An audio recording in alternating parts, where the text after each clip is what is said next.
Sweet it is.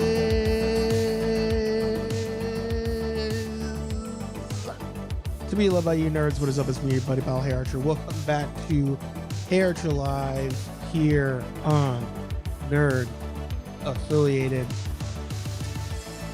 Gotta lower the headphones down. This is your... Is my audio coming through? I'm pretty sure it's coming through.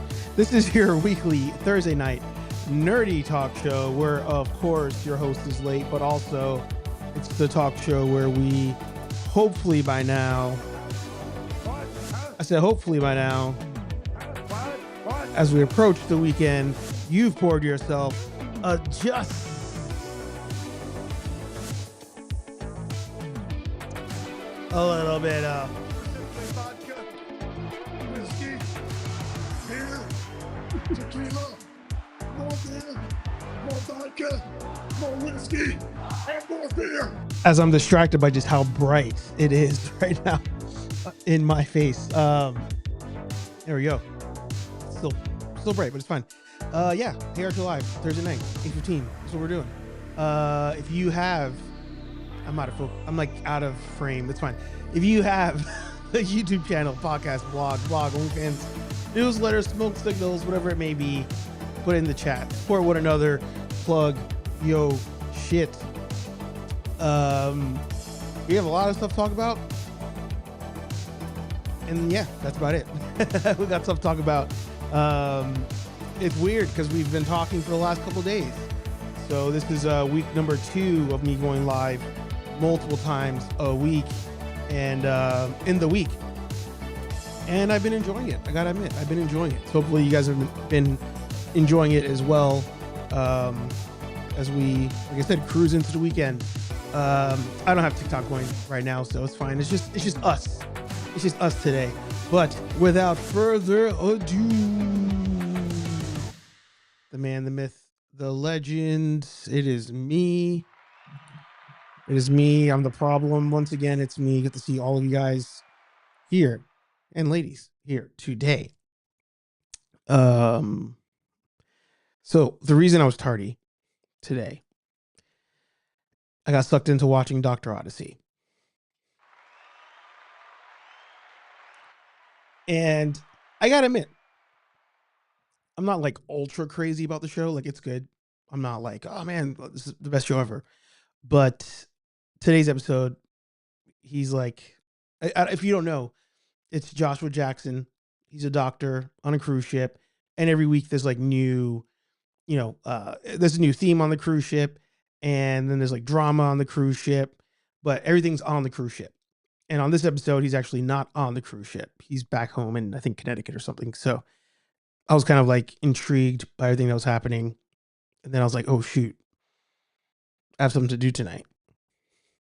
And here we are. So hopefully you guys can forgive me. And if you forgive me enough, hit the like button. If you haven't done so, hit subscribe. And of course, hit the bell to get notified every time I go live late here on Nerd Affiliated. But let's go ahead, check the chat, check the comments, see how you guys are doing today. Right away, I see there Dave's 24-hour stream is this weekend. So if you've not done so, which I need to do, down below in the description, there's a link to donate to Stream for a Cure. 24-hour stream is this weekend. I don't know how Dave's going to do it, but I trust the process and I trust in Dave. So make sure you guys go down there and make sure you subscribe. Subscribe also to Dave, but donate to Dave and the Cure. But let's go up to the top. Wait, where was it? Dr. Quincy on the high seas. Dr. Quincy, is that Dr. Quinn? You mean Dr. Quinn, medicine woman? Is that what you're going for? I think that's what you meant, maybe. But Dada Films in the house. Good to see ya. Dave says first. You may have been first on YouTube. Weren't first in my chat here. That's all I'm saying. That's all I'm saying. Ultra Carter in the house. Good to see you. I like how you guys were all like talking to each other. Again, I really enjoy that. You guys talk to each other. I show up at some point. But you guys can keep talking to each other if you want. KO in the house. Good to see you. Dada says it's Thursday night therapy session. There you go. Don't forget, we've been going live. I think the way we're going to phrase it all is, well, not the final phrasing, but I think the schedule is going to be that we're live Tuesday, Wednesday, Thursday, Saturday. And then I will, like, if Saturday doesn't work, and then I'll do Sunday. And then if those two don't work, then I can do Friday. If those don't work, then I'll do a Monday. But Tuesday, Wednesday, Thursday, and Saturday will be what I kind of like advertise. I think that's how we'll roll with it. 6:30, 8:15, and then Saturday will just be when I wake up at some point. I think that's how we're gonna roll.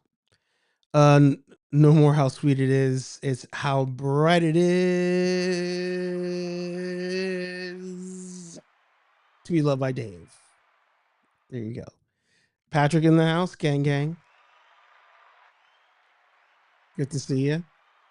K-Walk Comedy in the house. Good to see you.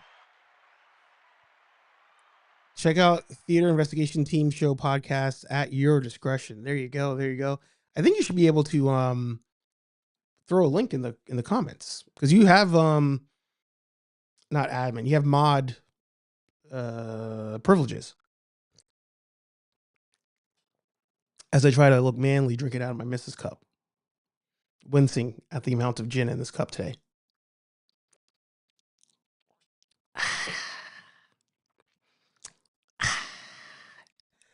Dave says, Archer, there's a Star Wars hot toy you could win. I'm hoping so. I'm hoping so.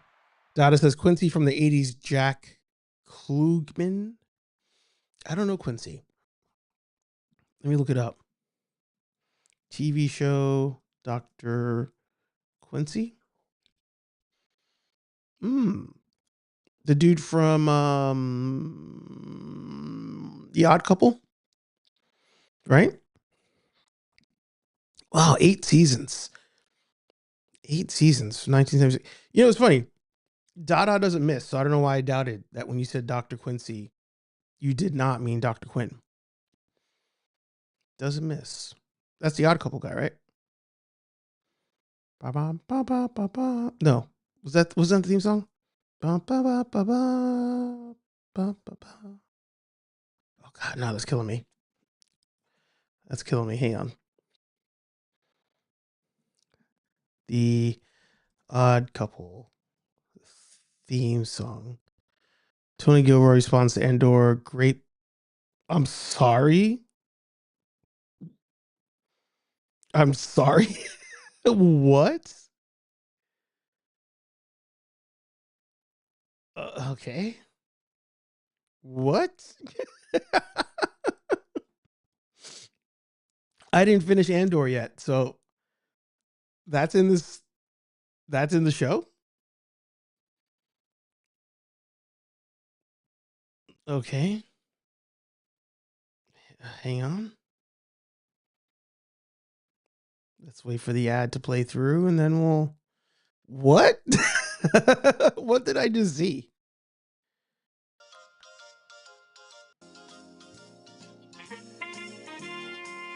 Okay, so I had it. That was the theme song. What? Wild. Has anyone ever done that? I don't. Maybe for shows, probably like Breaking Bad finale or something. More. I guess I don't talk. Oh, this is the guy in the center bottom is Stupendous Wave. I think. Pretty sure. If you guys know Stupendous Wave from YouTube. That's crazy. If that's in the show. That is absolutely crazy. I haven't finished it. I was gonna talk about Andor tonight in that's crazy. Wow, okay. Okay. Quincy's an old school medical show. If you know, you know. All right, yeah, K-Walk knew too. Love that. If you're available, I'll make sure we have a slot for you. You come through on stream. Maybe that makes sense. Maybe that makes sense. I can help you out. I'll have to consult. So the missus is drinking from the Mr. Mug. Yeah. He was a medical examiner. Okay. Yeah. Yeah. Okay, yeah. Kenny in the house. Good to see you. So that's cool. I somehow did not see the Dr. Quinn show. It somehow like missed me. Not sure. Maybe it just wasn't on Nick at Night. They didn't have the license for it. That's why I didn't get the chance to see it. Tony in the house. Good to see you. What are we talking about tonight? We're talking about a lot of things. Talking about a lot of things. No sin or spoilers. I won't. He looks like Ed Sheeran. Yeah, that's stupendous wave. The Jedi Order. I think that is this guy. The guy puts out videos, man. He's putting in that work. He's always putting in that work. Yeah, that is him. Hang on, let me show you guys. This guy here. Hey, what's up, guys? Welcome to the channel. I'm Stupendous Wave Ethan, and it's lovely to meet all of you. This has been a long time coming, and I just wanted to make this video to say, first off, thank you for everything, guys. It's funny, like, so if you guys don't know, Stupendous Wave is one of the biggest like Star Wars channels on YouTube. It's like him, Star Wars Theory, Eckhart's Ladder. Those are like the three that like I used to follow all the time. And Stupendous Wave and Eckhart's Ladder would never show their faces. Theory actually didn't show his faces or his face until a couple of years ago. But Stupendous, he finally showed his face before, I think it was like not Fan Expo, Mega. What's the one in Florida? MegaCon. He made this video before that because he was going to go to MegaCon, and he figured, oh, I will show you guys what I look like before I go there. So whatnot. But it's funny, like when you finally get to see a YouTuber, and you get to see their face after you've only heard them talk for so long. He's like 6'3", like jacked. It's like, wow, not who I thought was doing this YouTube channel at all. So shout out to Stupendous Wave. He's on the Theory stream right now. There you go. But yeah, I'm not going to spoil Sinners for you guys. Spoilers for Sinners, they prayed. Yeah, that is true. All right, I'll get to Kenny's question and we'll continue with the comments. Let me get the quick plugs out the way. Of course, we're over on Instagram, Nerd Affiliated. We're also on Threads, and we have the new Facebook page as well for Nerd Affiliated. So if you guys want to see like real-time thoughts, you want to see some real-time reactions and news, make sure you follow us on Instagram, TikTok, Threads, all that fun stuff. And if you need the links to that and more, you can hit up nerdaffiliated.com. Your one-stop shop for all things Nerd Affiliated, including links to the live shows as they occur. If you're into the Ghostbuster side of things, you can always hit up therealnerdbusters.com. We're on Instagram as well. And if you're looking for some fun mods for your cosplay, make sure you hit up Tools and Talent Props. Use code HeyArcher at checkout. 15% in this bish.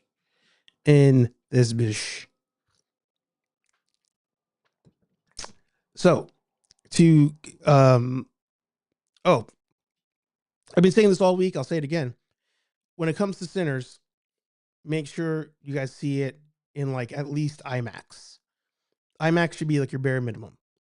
If you don't have a choice and the only option you have available is a standard theater release, by all means, go for it. But if you do have an option, I would go see it in IMAX. And then you can also see it in, I think, 35 millimeter potential. I keep forgetting the number. I think it's 35 millimeter. But then you can also see it on 70 millimeter, which is like the best option, apparently. Like 70 millimeter IMAX, whatever. That's the largest screen you could see it in. And apparently it's like wild seeing it on that. So either way, you should go see the movie. But my suggestion is bare minimum, go see it on IMAX because it's fun with the aspect ratio thing. Just saying.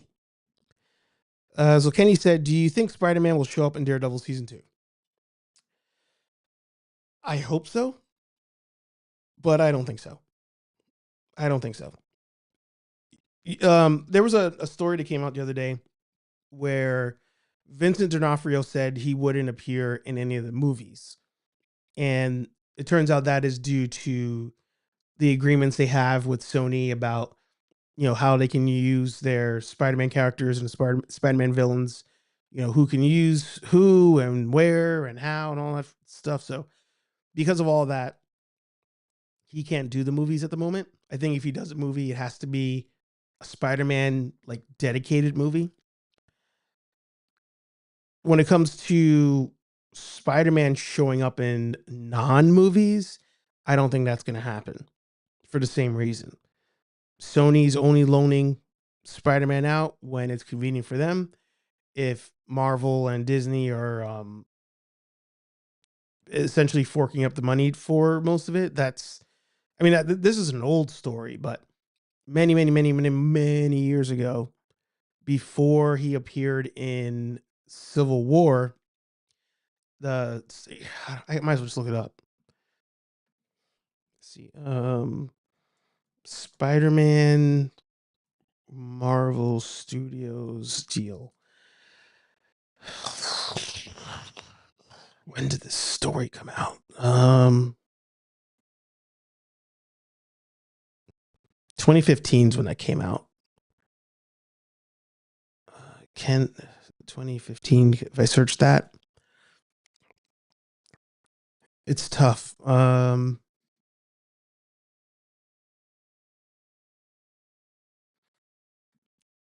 Yeah, let me pull this up. It's such an old story. This is the Sony website.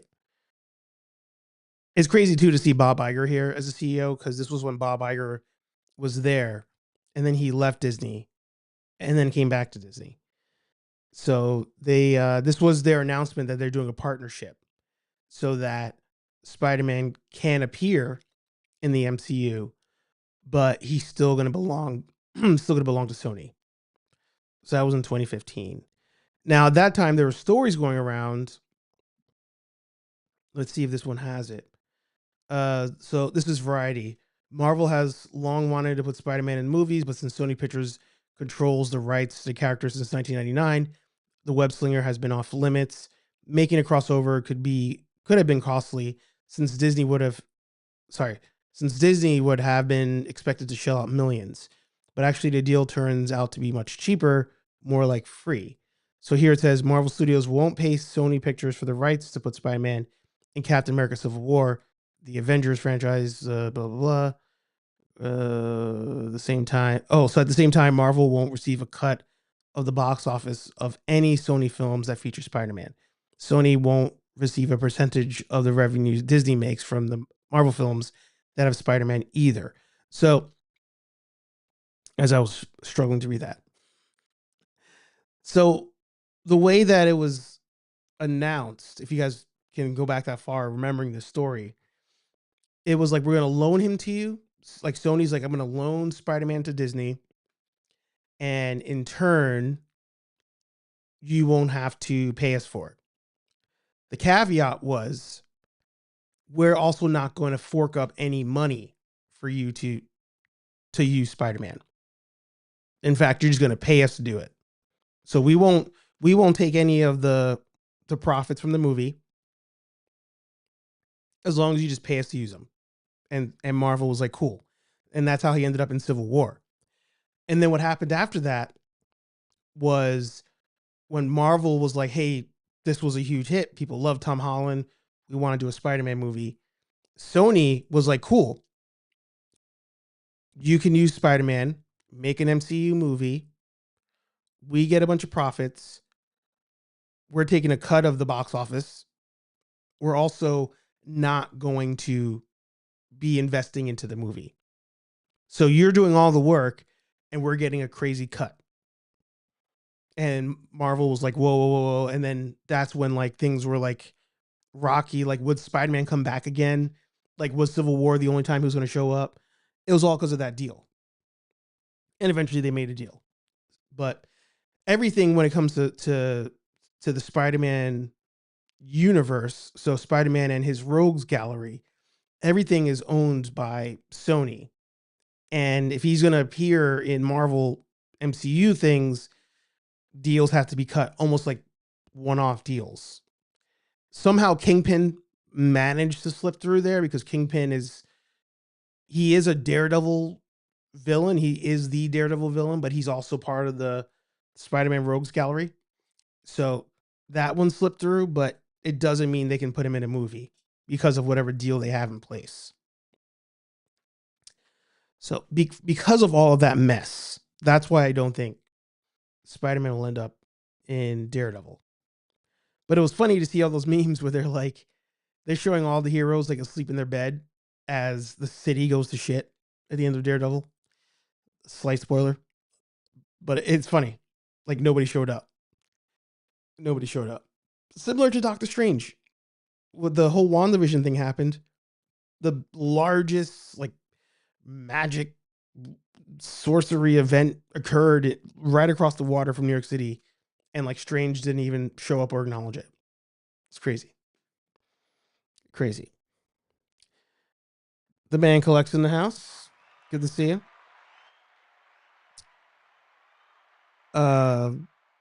Yeah, why did they sell those rights? You can't say Kingpin is after all the vigilantes, only have Daredevil and Punisher. Yeah, I remember that whole thing.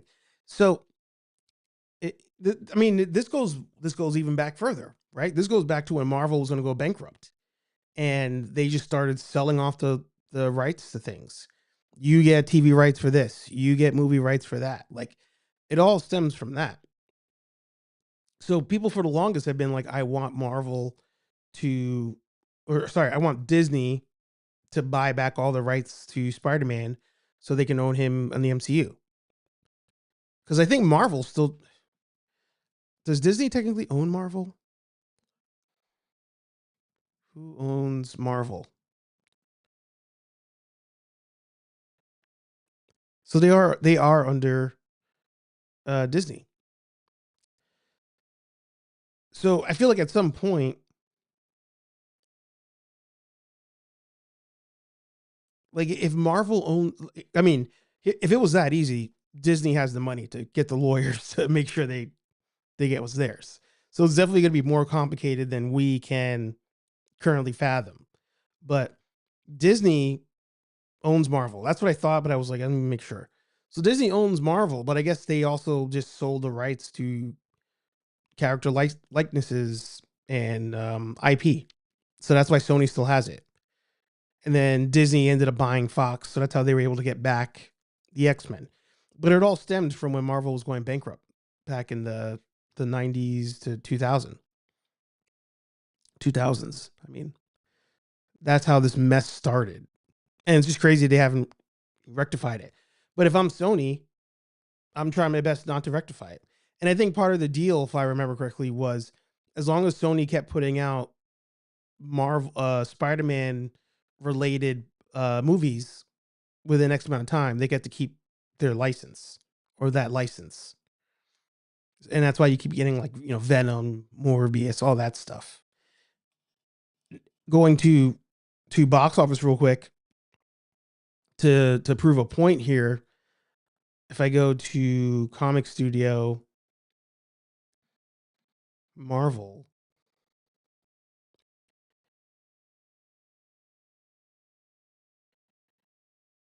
all right, here you go. So actually, let me just knock this down to everybody but Disney. So, right now, as people complain, I don't know why is Venom not here? I thought I had Venom on this list. Do I not have... I thought I had Venom on the list. I do. Oh, for some reason I don't have the Comic Studio thing. Let's make sure we add that back in. Oops.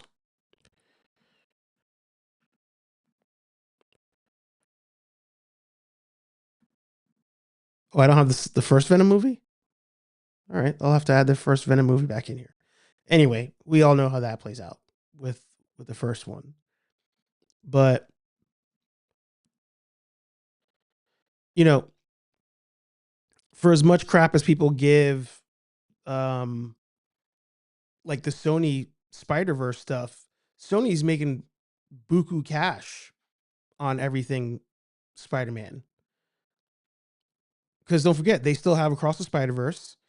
And as much as we knock on the Venom movies, each Venom movie still made money. And a lot. 286 in profit on Let There Be Carnage and 236 on The Last Dance. The first one did even more profit than that. So technically, the Sony Spider-Man universe, in their eyes, the only failures they've had were Madam Web and Kraven. And then if we include the fact that Spider-Man is part of the MCU, but on loan from them, so they're making money on that, billion profit on No Way Home, almost 500 million profit on it's Across the Spider-Verse. Where's the other one? It's so messy. I don't even have everything like lined up. But you guys know what I mean. You guys follow. Like Sony still makes money on it. So like, why would they? And that's why whenever rumors pop up online, usually, well, one, I'm always checking the source, and then I'll get the comments. Usually, I'm checking the source, but then I'm also like, does that make sense? And I'll talk about Hasbro when it comes to rumors in a little bit. But when people keep saying, "Oh, Sony's about to lose the Spider-Man license," like how? When they'll tie it to failures, they'll be like, "Oh, they failed on blank, blank, blank," so they're, I hear Sony's going to lose it, or they should just stop making the movies. And it's like, why would they stop? Each one of them makes money. They've missed 2 times, and they own the most popular Spider-Man property right now, which is the Spider-Verse stuff. And then they also, with the live action Spider-Man, they're able to loan him out with very little freaking risk and very little overhead and just collect the money. So why would they get rid of it? There's no point. So a lot of it's our fault. Just like when I've told you guys about The Rock, when people are like, "Oh, another Rock movie," I'm like, "Yeah, but they keep making money. It's all our fault." As much as we hate The Rock, people still go see his movies. So there's my rant. Sticking to it. No Luke Cage, no Jessica Jones. Yeah, they'll be back. They'll be back. Remember, hit that like button. There you go. Thank you, Dada Films. That's how Fox got the X-Men. Yeah, exactly.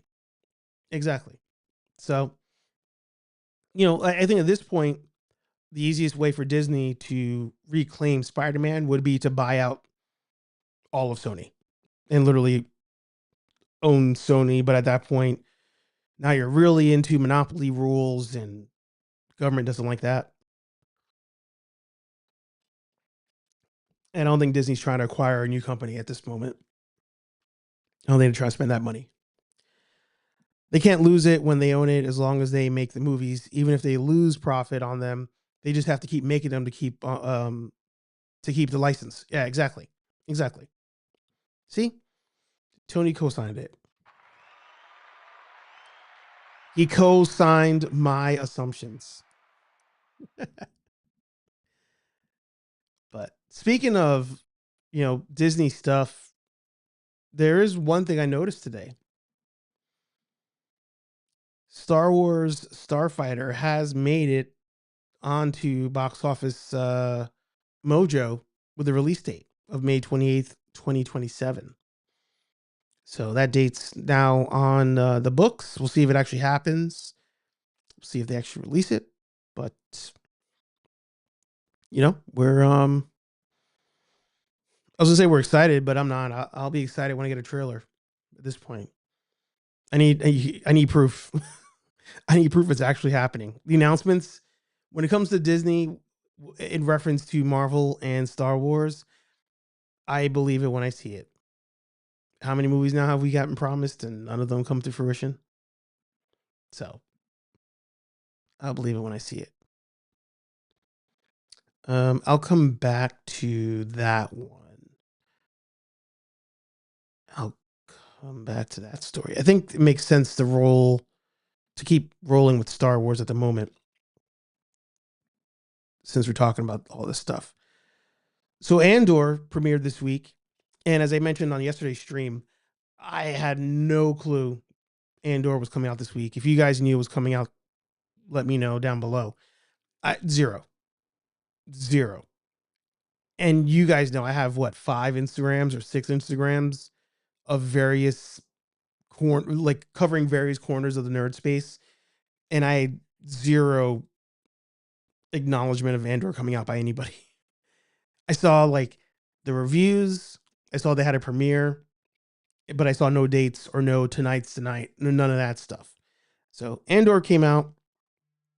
I realized it next day, and I shared that video this week of Star Wars Theory saying about how boring it is. I now come with some additional receipts. So this week we premiered Google Trends to see how things are trending. That sounds stupid, but that's literally what it is. And we could see that the hype for Andor, it peaked on the 22nd, so the day before it was coming out. People probably like, oh, when's it going to appear? And it's been on its way down. If we compare it to 5 years ago, again looking at Andor, you could see how high it was when the first season premiered. High premiere, drops off. Right now, this is saying that it's trending. It's still incomplete. It goes until Saturday. They're predicting it's going to jump up that high. Nothing about the last 7 days here makes me think it's going to jump that high after, the day before it premiered. Oh no, that's the day it came out, Tuesday. Boring show. It's boring. It is a boring show. I said it about the first season. I'll say it now. Once again, if somebody says season 2 is boring, but they like season 1, to me that makes no sense because it's the same thing. It is literally like the same thing. But I actually have to give props to Theory. I've been talking about Theory a lot lately. A lot. But I feel like in the space of Star Wars, there isn't really a lot to talk about. So when Theory does something that rocks the boat, to me that's newsworthy. My opinion. But Theory dropped this video, and in the beginning, he's talking about he wants to start making lore videos again, which is what we all kind of started watching him for. But then he also mentions this. That I miss the old content a lot. Which brings me to the other part of this video is that, I really do like the watch parties. They're some of my favorite things, but I almost feel like I don't really connect much with some of the shows that are coming out anymore. And I feel like instead of watching them and bitching about them or just not enjoying my time and reviewing them just to review them, because I feel like that's now my job, I rather would just not. So I don't think I'm going to cover Andor anymore. And that doesn't mean the watch parties will end. It means we'll just do something else or whatever. But I'm going to now be more choosy with the things that I watch and review that comes out from Star Wars. And some stuff just maybe isn't for me. And that's okay. I give respect to that. I give props to that. Because that's something that I keep talking about when it comes to just Disney in general. So many channels, their only point of conversation is Disney, go woke, go broke, and all that stuff. We've talked about it ad nauseum at this point. It's the same thing every time. So since Theory has started going down that road of fandom menace, as I call them, I'm glad that he's kind of just you know what? I'm not going to just make that content. There's no point. It gives them views, right? He had a decent amount of views on the live stream this week. Like right now, he has 1.5 watching, and then 56,000 watched his Andor watch party. 38 on that one, 23 on that one, 58 on that one. So it's not like he gets bad numbers on the watch parties. So to me, I give him props. If he's like, hey, I'm not liking the show, I'm done talking about it. It doesn't do anything for me. He's willing to do that over the numbers. I give respect to that. Not all these ads are not great in the Star Wars universe. Sorry, not all of these ads are not great on the Star Wars universe. What do you mean? Still waiting for Blade, yeah. Yeah. The movie suck you're talking about, Sonyverse. I still have not seen season 1, but I heard it was good. So this is what I was talking about yesterday. Like it became there's various rules of the road. Rules of the road is something that we have you have that in real life, but the phrase is known a lot in the shipping world because there's actually a section of the test called rules of the road. And, it's just like universally around the world, if you're sailing on a ship, these rules apply. Red means this, green means that. 2 reds over each other mean that. 2 greens over each other mean this. Like everybody's on the same page. Rules of the road. In Star Wars, the rules of the road, they get modified as time goes on. And in the latest, or in the last 2 years, the rules of the road have been modified that you're going to be in the good graces of people if you say you like the original trilogy, you hate the sequel trilogy, Disney Star Wars sucks, the only good things they've done are Andor and The Mandalorian. If you hit those points, most Star Wars fans are like, oh, you're cool. And then there's other things that, like, if you say that they're good, people look at you weird. If you say they're bad, people look at you weird. But there's a general understanding that if you say X amount of things, people are like, all right, you're cool. One of them is Andor. It's universally known that when you're talking about good Star Wars in the realm of Disney TV shows, you say Andor's good. That makes no sense to me because I'm like, Andor's terrible. Andor season 1 was awful. A few highlights, generally was awful. So I'm not sure how that slipped in, but for sure, I feel like people are saying it was good and they don't remember watching it. They're just like, yeah, I heard it was good. It's great. But it's just like, they just don't remember. So now that season 2's out, and I had the same, actually, I said this about Blade Runner, but now that season 2's out, people are like, oh, Andor's season 2 is not great. And I'm like, it's the same shit as season 1. This isn't a Mando season 2 into Mando season 3 scenario where there's like huge differences in tone. Even season 1 to season 2, there's differences in tone, storytelling, all that stuff. There's changes. It was still good. It's different. Season 3 is drastically different. But Andor season 1 to 2, I feel like it's the same show. Blade Runner, I remember when Blade Runner 2049 came out, I saw it. I don't think I talked about it on the channel. I don't know if the channel existed at that point. But 2049 comes out. And after people saw it, there was a lot of mixed reactions to it.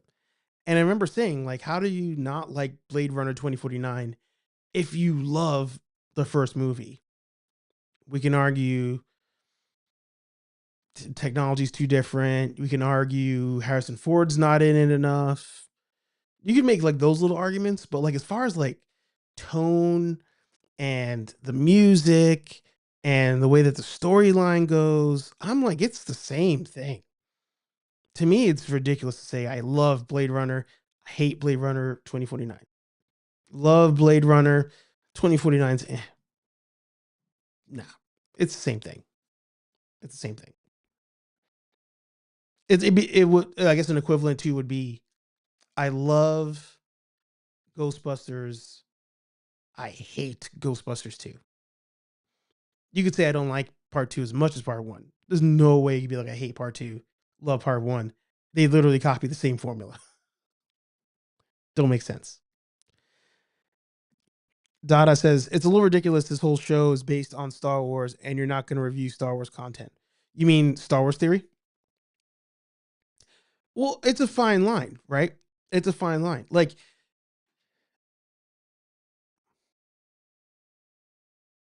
Star Wars is I've talked about it, I think, with Kenobi a couple times. It's hard. It's really hard. You're saying, okay, yes. It's really hard to run a channel that's based on one fandom, because then you're really pot committed to that fandom. It's something that has screwed over this channel tenfold. Like, I cannot niche down this channel to save my life, but I also don't want to, because there's so many different fandoms and topics I want to cover. If you're a Star Wars channel and you're not talking about Andor, or you're not talking about every single release that comes out, you're kind of shooting yourself in the foot. With the exception being, if you're big enough that the rules don't apply. In this case, the rules don't apply because he's the biggest Star Wars YouTube channel. He can literally talk about anything else and he's still going to get views. He's not going to gain new fans off of somebody loving Andor, looking for Andor content and finding him. A little bit different if we're talking about something like Mandalorian. Like, Andor is just so, like, it's so niche in itself that whoever is enjoying Andor most likely already follows Star Wars theory. He's not missing out. If anything, we can argue he's missing out on ad revenue by not streaming at the same time other people are streaming. And maybe him leaving that space, maybe him leaving that time slot actually ends up helping somebody else who wants to stream that content. But he's not losing out on that. He's past that. The rules don't apply. I've said that about a lot of things in life. There's always scenarios where I'm like, the rules don't apply. Like, I've shown her before on here.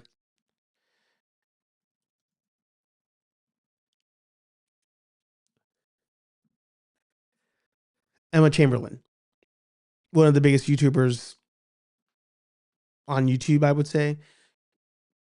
Definitely a top tier in the fashion world. She doesn't follow the rules. The rules don't apply. She has always and continues will just vlog on her phone.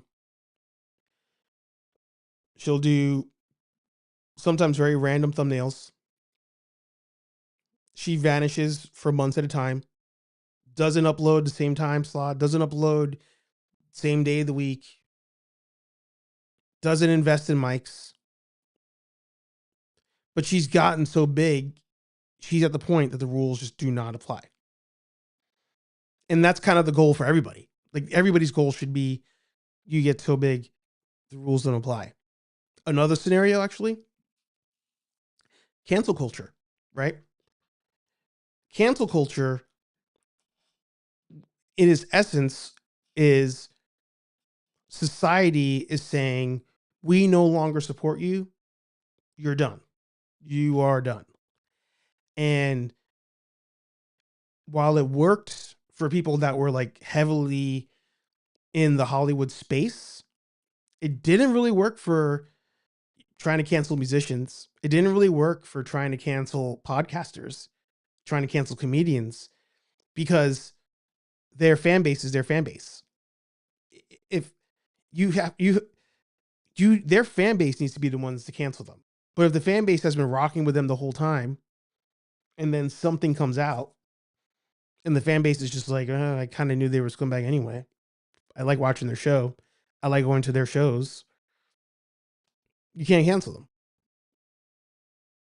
You just cannot cancel everybody, because their fan base is their fan base. They're too big.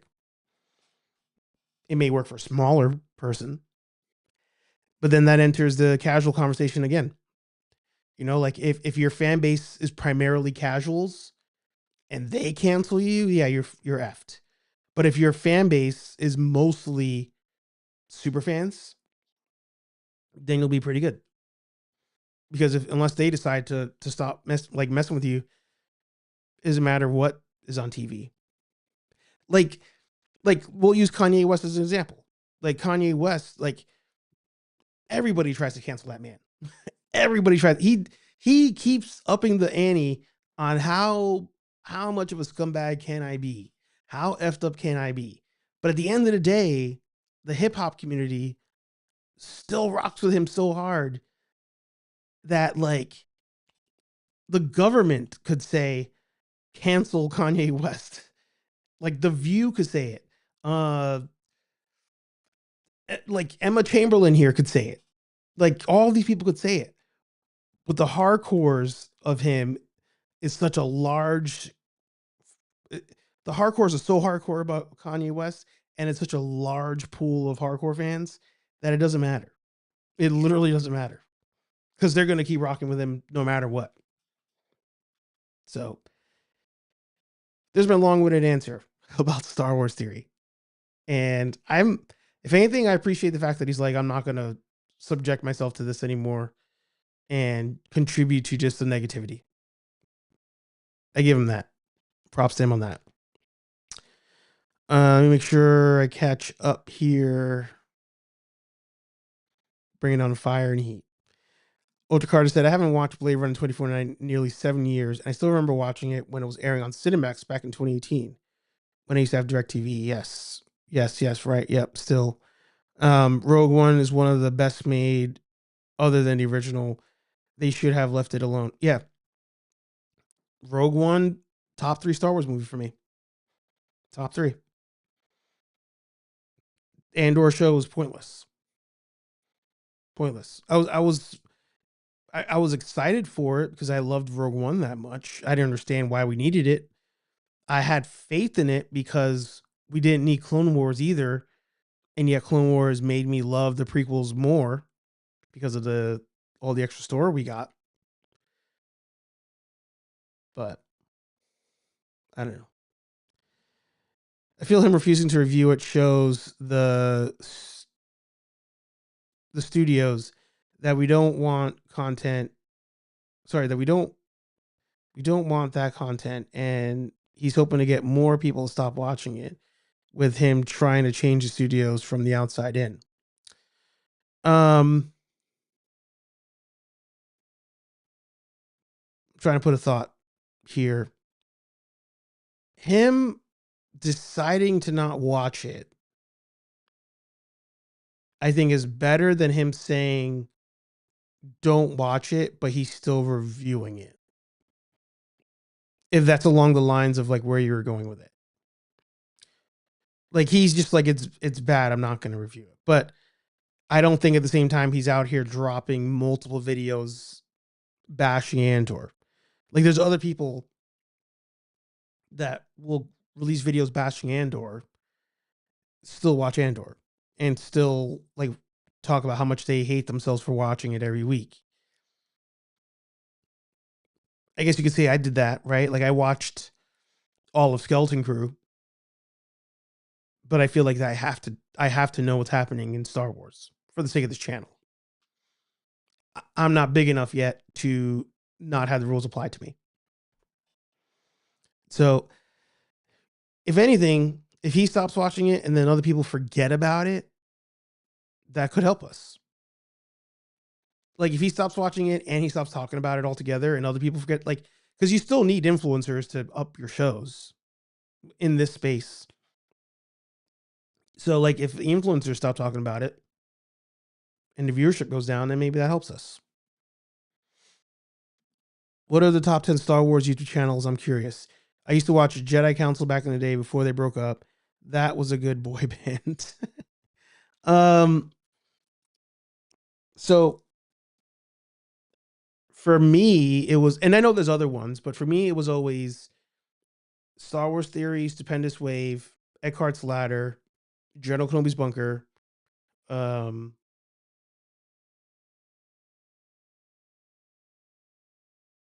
There might be one or two that like I had stopped watching so long ago that I just don't remember them. Am I logged into this? I'm not. Let me try something.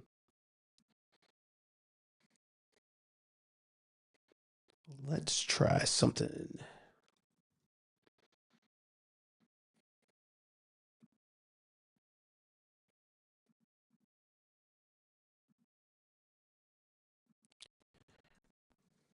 Who are the top 10 Star Wars YouTube channels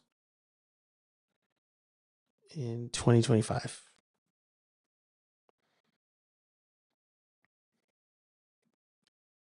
All right, let's see what ChatGPT says. So there you go, Star Wars Theory number 1.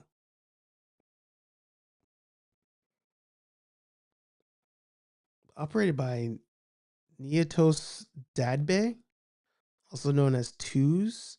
Is that his real name? That's funny. Star Wars Explained. I knew there was an Explained. I just couldn't remember if it actually was just Star Wars Explained. I never got into Star Wars Explained. I may have watched a video or two, but I never got into it. Eckhart's Ladder, number 3. I don't know Geetsley. Generation Tech, I don't know. Hello Greedo, I don't know. Lore Master, I don't know. Leia's Lair, yeah. And Nerdist is on here somehow. I guess I don't have too many issues with Nerdist.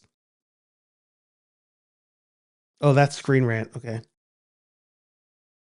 Oh, let's look at this one. This is from 2022. 10 YouTube channels everybody needs to follow. They put themselves on that list? They did. I think they did. Star Wars Culture. Galactic Empire Explains. Stupendous Wave. Leia's Lair. Wait, was Stupendous on that list? They did not put Stupendous on this list. Interesting. Lore Master Theory. Star Wars HQ. Scarlac Digest. That's it. Yeah, I didn't know a lot of those. Is this one still a thing? Their last video was on the Star Cruiser.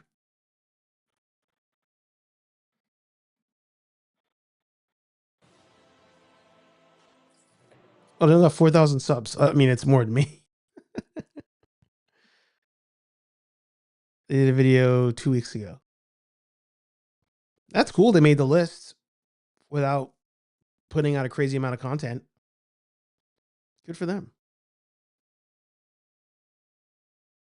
You know, another person that's getting, pretty popular is the Hyperdrive channel.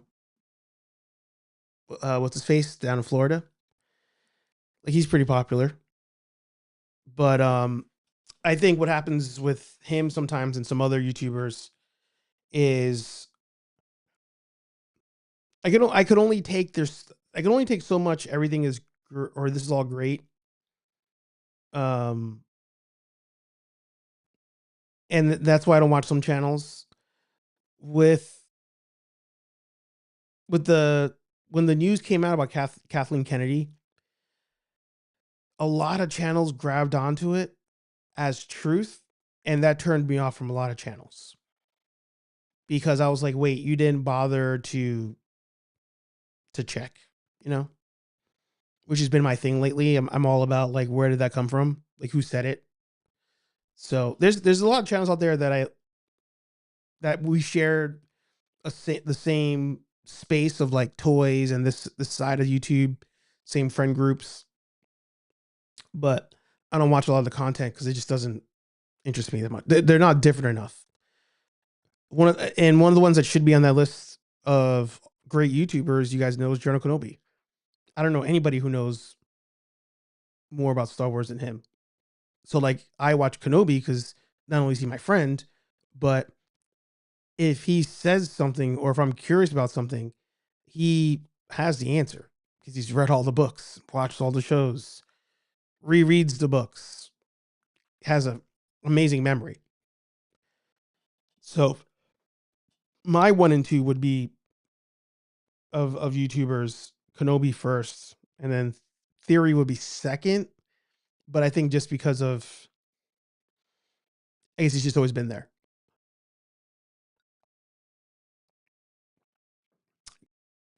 Yeah, I guess that's the best way I could say it. Man, I want to talk about that. I want to get running out of time. Man, it's already 9:18. We really derailed today, but that's fun. I like that we did that. Let's quickly cover this, and I'll move on from it. So, speaking of the fact checking, actually, Tony mentioned fact checking there.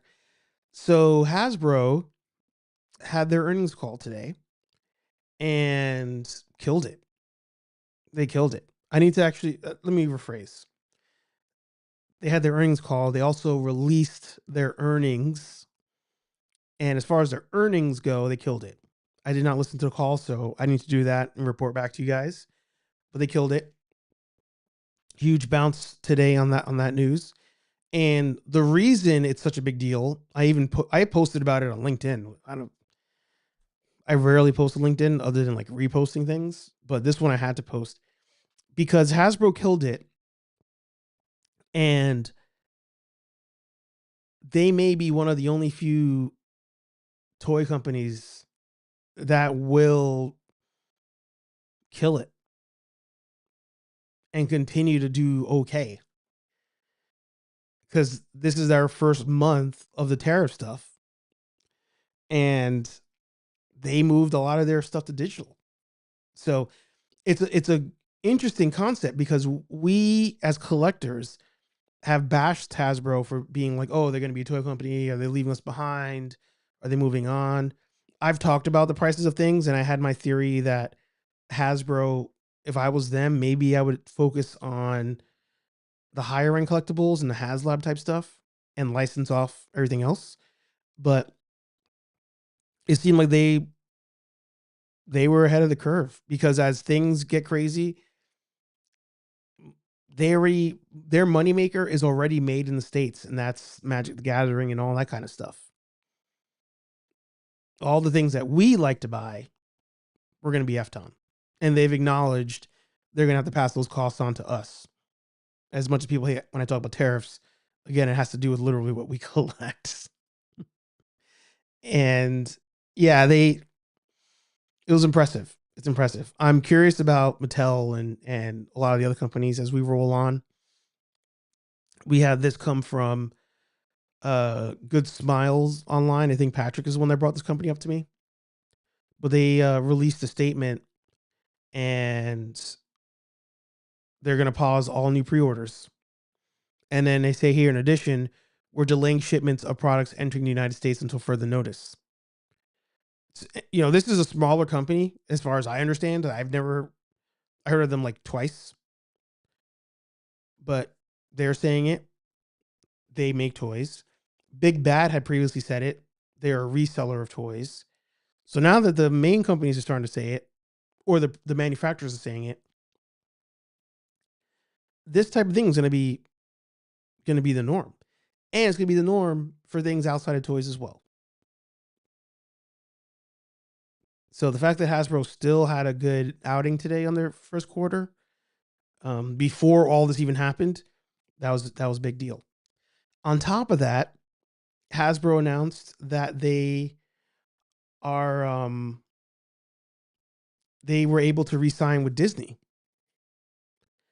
So again, fact checking, there's so many videos out there of people talking about, because of all the stuff showing up at Ollie's, because of all the Black Panther Wakanda Forever stuff, the Eternal stuff, Hasbro's going broke, Disney's done with them. All these videos on the internet about it. You could search them.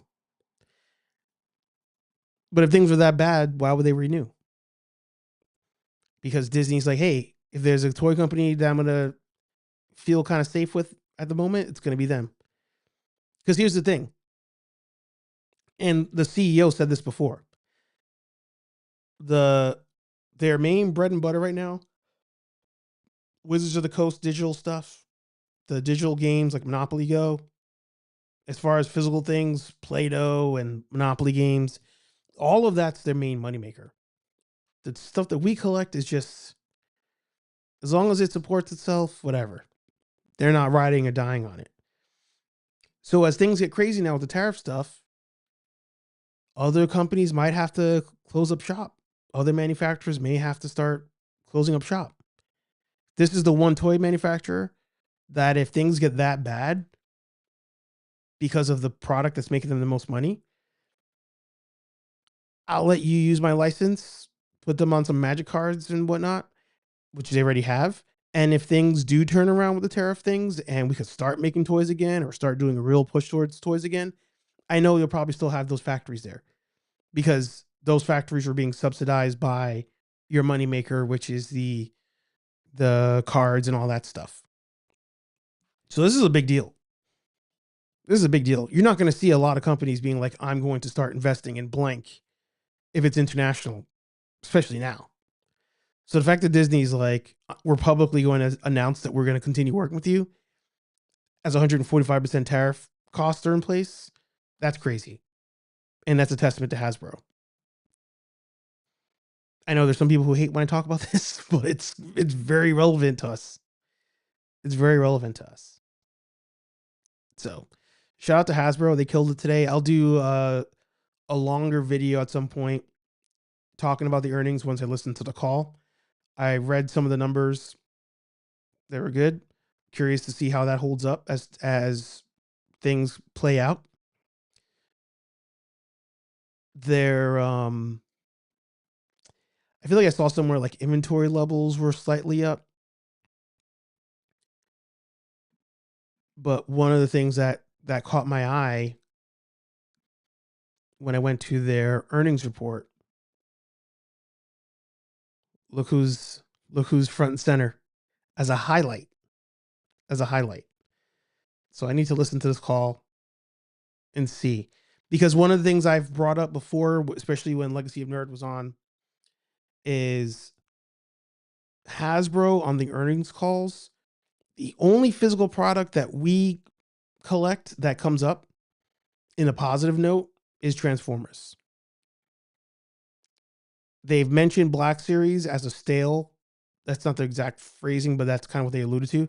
They said Star Wars needs a refresh, but they don't really mention G.I. Joe that often.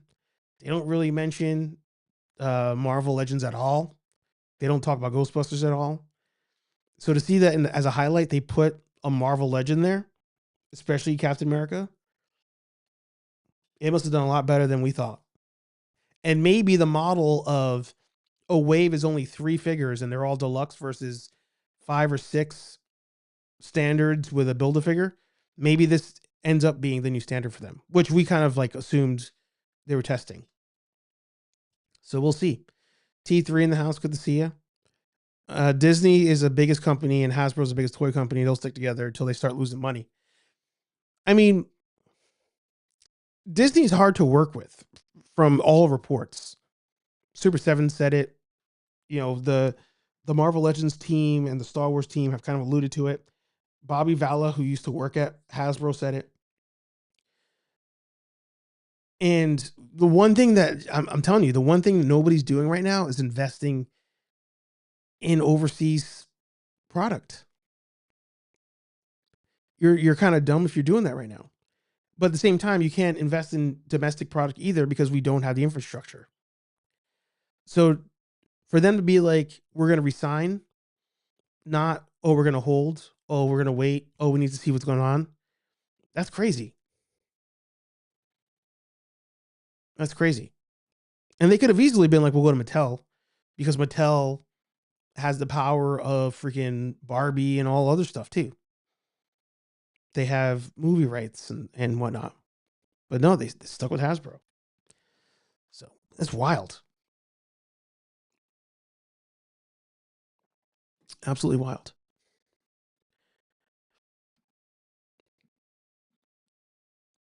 All right, we'll end on we're gonna end on some Power Ranger stuff. And this video dropped today from our friend Henry Resilient. I think it's hilarious. So for one, they're talking about Bat and Son and Aaron over at Bat and Son. I don't know who the guy on the left is, but I guess he's a director. He's somehow involved in all this stuff. So what I found funny before I explain the video, what I found funny was JDF continues to have these audio clips drop. And I'm like, is this guy like, was everything wiretapped at all times? I no longer feel bad about having my mic on when I was talking to him. I dropped that audio when he passed. I don't feel bad about that at all, because apparently this dude was walking around just recording everything just in case. Rainy day. Turns out the rainy day was the dude passed away and all this stuff's coming out. But apparently this guy on the left had a conversation with JDF. And in the conversation, he's like, this is obviously he's old, he passed away, but this is like 2022 or something, 2021. He's like, you need to not work with Bat and Son. Dude's bad news. Dude just takes money.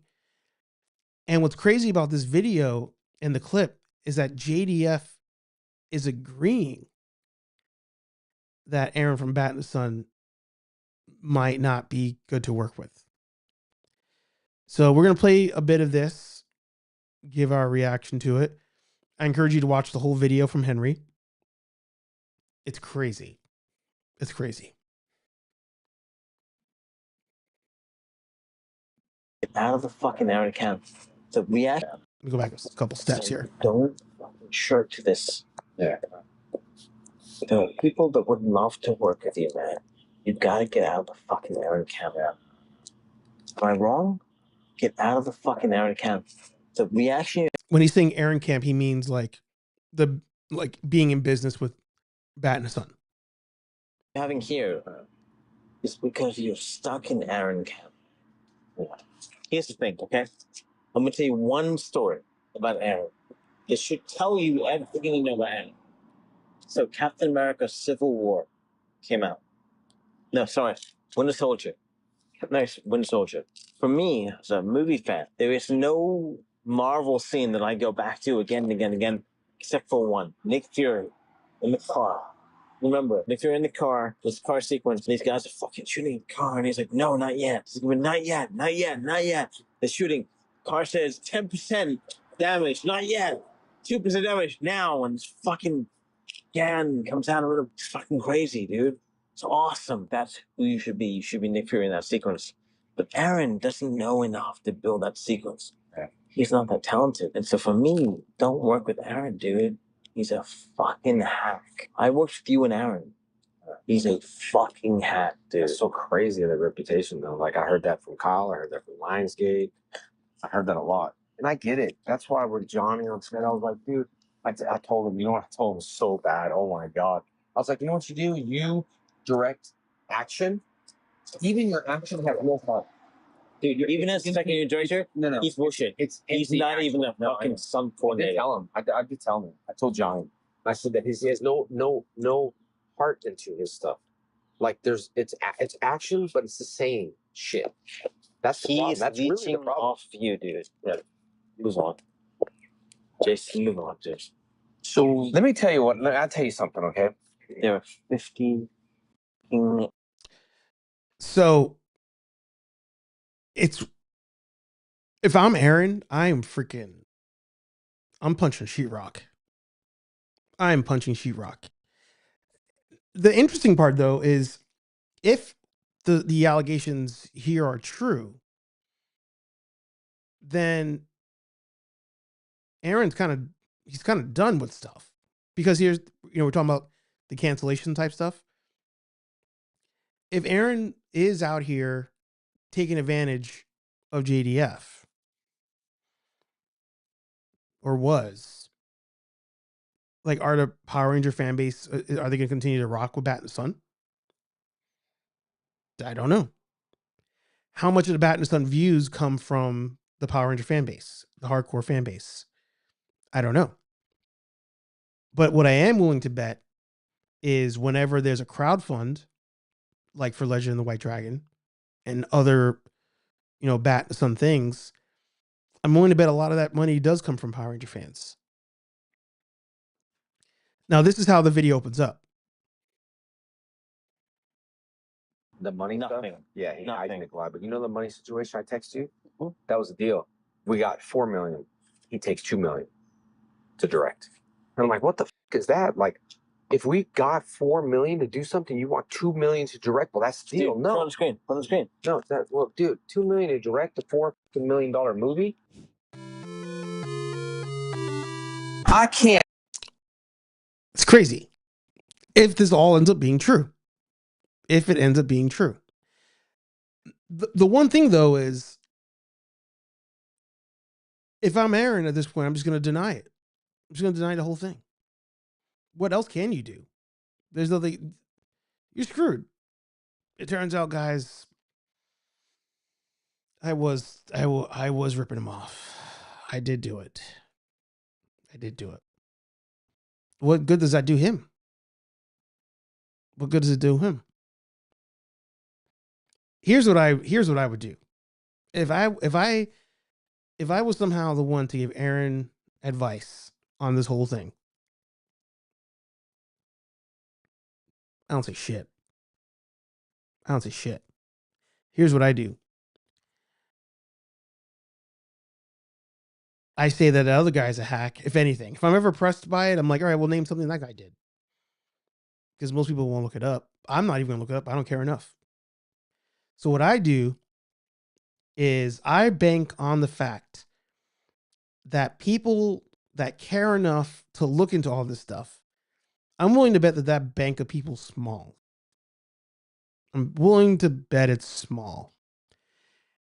And my gamble here is going to be, I'm going to release Legend of the White Dragon, whenever that is, at this point. I'm going to release that movie, and I'm going to keep on rolling. I'm going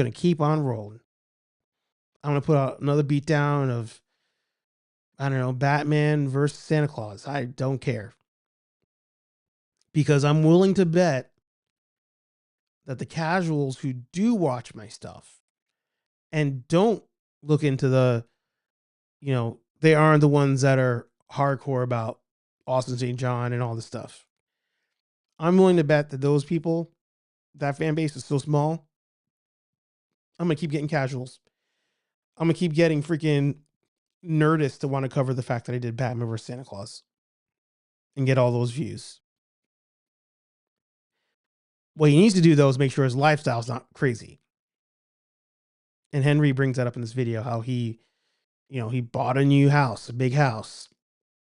His wife, who also, I think his wife's an OnlyFans model, right? Doesn't Vera Bambi do OnlyFans?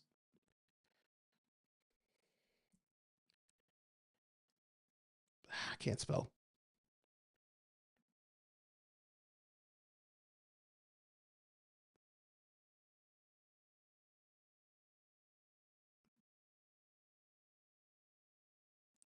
$750,000 on Instagram. If you go to Linktree. Yeah. So she does her own content. 750,000 on Instagram on this one, 21,000 on that one. So she's got her own money coming in. So if I'm him, right? As long as they both kind of pool their money together as influencers and they don't spend too crazy, he'll be fine.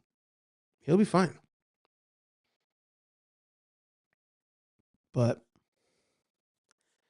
we'll see. This story is wild from a hardcore perspective, but it's the casuals that I think are going to be like, I have no clue who any of these people are. But then if I show them Green Ranger versus Ryu, they're going to be like, oh, I remember that. Oh, that's so cool. I never saw that.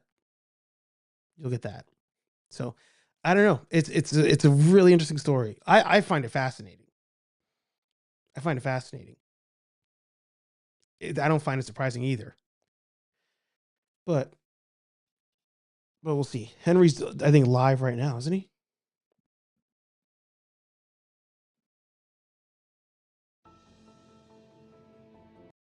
Let's jump into the chat real quick. Let's see. Dave said, Bat in the Sun was posting a lot about JDF stuff and Sympathy posting stuff. Yep. If anything, he should have taken a modest payday. If it's a passion project for his best friend, that's what you do, especially since he's acting and directing and his dad is scoring the soundtrack. For sure. But it's one of those scenarios of like, sometimes people like that just keep going back to the well. And even when it's like it should be enough, they keep on going back. For no reason. And I was just like, man.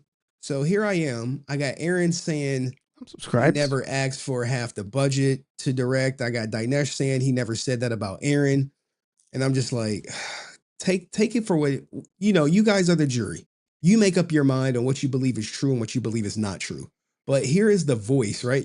Here's Dinesh's voice. You tell me if it sounds alike. All right, I'm here today.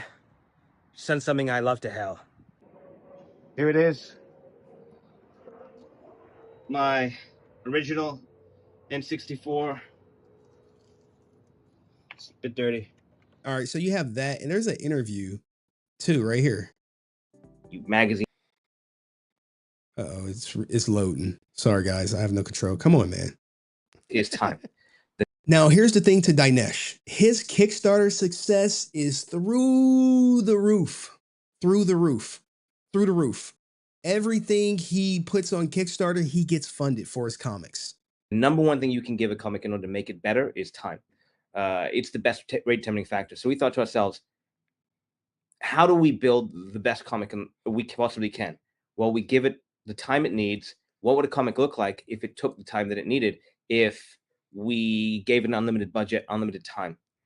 So Matt Kent came up with this amazing story. We don't really care about that. Just know that Dinesh is very successful in the comic book industry. And I could show it. It's a good point. It's a good point. His Kickstarters in a second. So at first, from a panel and having to get on the elevator together and thinking it was like some type of beef. It's off to a Sash. Cool. Stand up here. Oh, cool.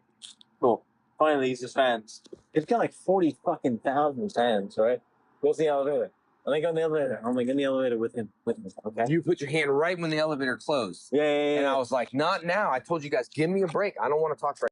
So yeah, make sure you guys check out the Henry stream. Make sure you guys are subscribed. I'm sure most of you are, but I'm telling you, man. I think Bat in the Sun on this one, I would deny. I wouldn't even bring it up. I would just leave that shit. See what happens. Just see what happens. Tony said, I don't know. I feel like it's outsiders complaining about how much the director producers made compared to other actors. Yeah. It definitely has that vibe to it. And that's what the perception will probably be as news comes out. If anybody else covers it, Henry's really the only one I know that covers this kind of stuff. I love it. He even mentions, Henry has said plenty of times, I get more views talking about other stuff. He's only talking about it because he finds it interesting. Just like how I talk about Hasbro stuff sometimes. I find it interesting. I don't have the viewer count to say, oh, it's amazing. So we'll see how it plays out. Still don't think Legend of the White Dragon is going to come out this year. But I also feel like most people don't care about that movie anymore, except for those who are either in those circles or donated. But we'll see. We shall see. All right. Anything else you guys need me to touch on before we wrap today's episode? I went over and updated my letterbox. The only movie on there right now, Sinners. Sinners right now has passed the budget, but we needed to pass the rule of 2. And then we could say it's a hit. Last of Us is still trending. But Andor's not. Maybe show the trailer of the movie Primitive War. We talked about that last week. I may have talked about it 2 different times. I don't want the copyright strike for that movie. But I did see the trailer. It looks interesting. Are you excited for the Predator movie? Because there's a T-Rex skull in it. I know you're a dinosaur guy. You're also a NECA guy. So are you hoping for some NECA figures for the new movie? Let me know. But yeah, I think that's gonna wrap for today's episode. It was a fun one. This was a fun one. Predator Badlands will be interesting as hell. All right, cool. I'm happy that you guys are able to stop by, of course. I'm glad we were able to cover all of these. I'm sure more news will drop between now and this weekend. But I look forward to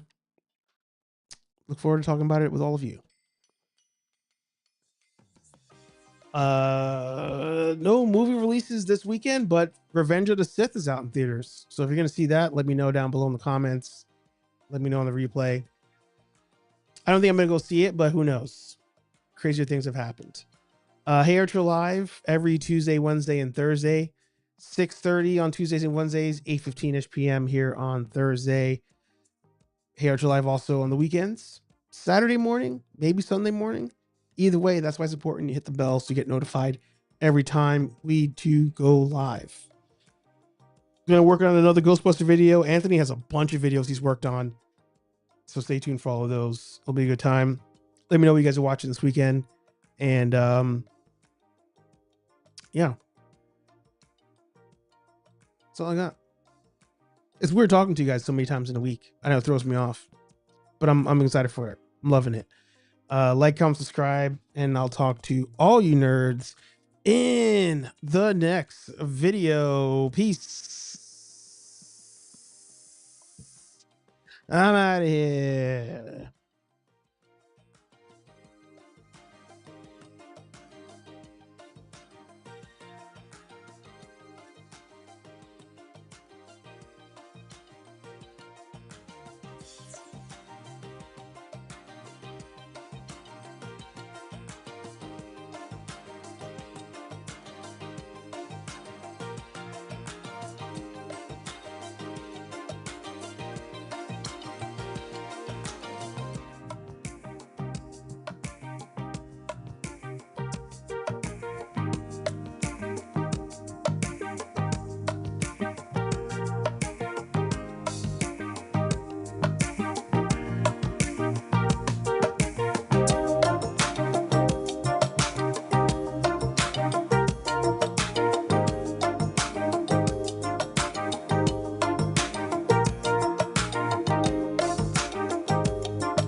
More specifically, vodka, whiskey, beer, tequila,